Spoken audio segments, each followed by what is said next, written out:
Class 12 Physics Chapter 1st Electric Charges and Field. Now we are solving NCERT numerical problems. Second question you can see question number 1.2.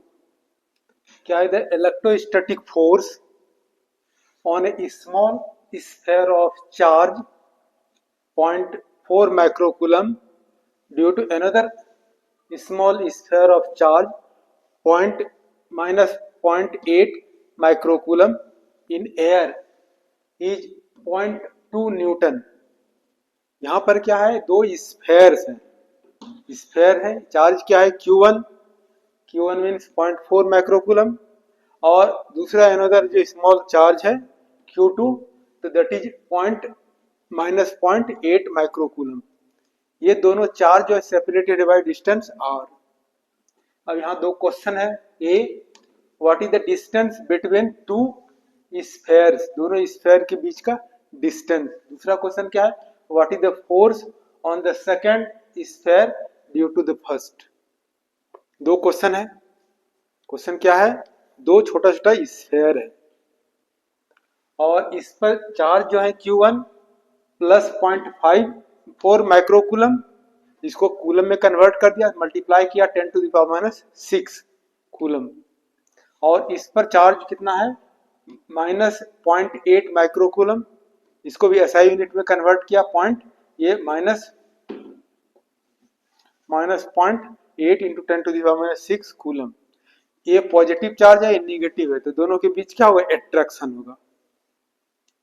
और दोनों के बीच कितना force act कर रहा है 0.2 Newton.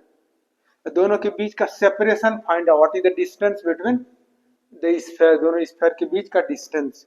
क्या पढ़ा है फॉर्मूला कूलम्स लॉ, दो चार्ज हैं, एयर में है और separated by certain distance, then formula you have read, force of attraction between two point charges यानी इलेक्ट्रोस्टैटिक फोर्स।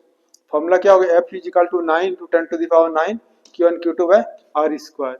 फाइंड क्या करना है, R फाइंड आउट करना है, तो ये R square is equal to क्या होगा 9 into 10 to the power 9 Q1 Q2, अब बाई यहाँ पर F लिख सकते हो।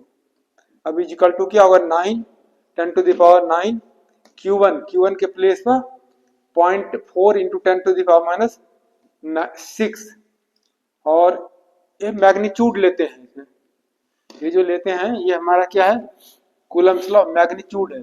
अगर चार्ज पॉजिटिव हो या नेगेटिव हो, always you take magnitude, positive charge we are taking. So here Q1 Q2 के प्लेस पे कितना वैल्यू पुट कर सकते हो, magnitude 0.8 into 10 to the power -6 और डिवाइड बाय ये फोर्स हो गया, फोर्स के प्लेस पर 0.2। ये 0.2 हम लोग क्या कर सकते हैं, कैंसिल कर सकते हैं, डेसिमल कैंसिल कर सकते हो, तो क्या हो गया 2 से कैंसिल कर सकते हो। अब देखो यहाँ कितना बचा, 8.8 इंटू 2 16 1.6 और 9 से मल्टीप्लाई करेंगे, और यहाँ -6 12 और यहाँ 9 है, तो कितना हो गया 3 -3 यानी 4 कर सकते हो, यानी 0.12 मीटर होल स्क्वायर। जब ये R स्क्वायर हटाएंगे तो क्या बन जाएगा, दोनों साइड स्क्वायर हटाएंगे,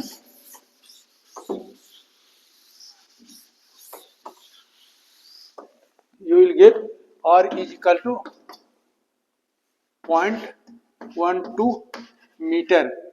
इसको सेंटीमीटर में कन्वर्ट कर दो, 100 से मल्टीप्लाई कर दोगे तो क्या होगा 12 सेंटीमीटर। अब क्या फाइंड आउट करना है, second what is the force on the second sphere due to first. ये Coulomb's law is similar to the Newton's third law of motion, पढ़ा है Coulomb's law in vector form. तो जितना इस पर फोर्स एक्ट करेगा उतना ही इतने फोर्स होगा। जैसे न्यूटन्स लॉ ऑफ ग्रेविटेशन पढ़ा है, डस्टर है, अर्थ इज पुलिंग डस्टर कितना न्यूटन से, सपोज 2 न्यूटन से, तो duster is also pulling earth 2 Newton से, दोनों क्या करेगा इक्वल एंड अपोजिट होता है। उसी तरह से यहाँ भी दोनों चार्ज है, ये चार्ज इसको पुल कर रहा है कितना फोर्स से 0.2 न्यूटन, ये भी चार्ज क्या कर रहा है इसको पुल कर रहा है कितना 0.2 न्यूटन, तो इसलिए क्या हो जाएगा F12 force on charge force on charge due to Q2 is equal to force on charge 2 due to 1 is equal to magnitude। देखो ये अगर हम ऐसा लिखते हैं तो यहाँ माइनस लिखते हैं, अगर only magnitude we are writing तो क्या लिखेंगे, कितना फोर्स हो गया 0.2 न्यूटन। तो दोनों चार्ज जो है एक दूसरे को पुल करता है, to every action there is equal and opposite reaction, Newton's third law of motion. So Coulomb's law in vector form is also similar to the Newton's third law of motion. यानी ये charge जो है Q1 इस charge को pull करता है इतना force से 0.2 न्यूटन, ये भी चार्ज क्या करता है इसको पुल करता है 0.2 newton. To every action that is equal and opposite reaction. इस तरह से हम लोग सॉल्व करते हैं question. Next class also we can solve some numerical questions. Okay, thank you.